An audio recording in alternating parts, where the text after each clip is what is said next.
আমি সেদিন বক্তৃতা দিতে গিয়ে 2 বার জ্ঞান হারিয়েছি। প্রথমবার হারানোর পরে দ্বিতীয়বার জ্ঞান ফিরে পাওয়ার পরে আমি চিন্তা করেছি যে আমার উপর যে দায়িত্ব, আমি জাতিকে এটা সমঝাবো, কথা আমি বলবো, আল্লাহ যেন আমাকে তৌফিক দেন। দ্বিতীয়বার চেষ্টা করলাম, আবার পড়ে গেলাম, চোখ অন্ধকার হয়ে আসে, মাথা ঘুরতে থাকে।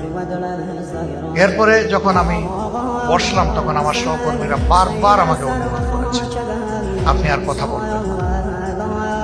আমি বলেছিলাম, আল্লাহ যতক্ষণ আমাকে জীবিত রাখবেন কথা আমাকে বলতেই হবে ইনশাআল্লাহ।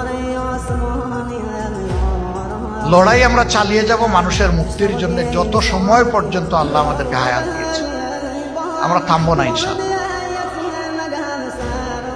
হ্যাঁ, জামাতে ইসলামী একাই দেশ বদলাতে পারবে না, করতে পারবে না। এখানে সারা দেশবাসীর সহযোগিতা আমাদের প্রয়োজন হবে। সকল দল মতের ধর্মের মানুষের সহযোগিতা আমাদের প্রয়োজন। আমরা মানুষকে মানুষ হিসাবে দেখার পক্ষে, সম্মান দিয়ে দেখার পক্ষে, সকল মানুষের প্রতি ভালোবাসা অন্তরে ধারণ করার পক্ষে।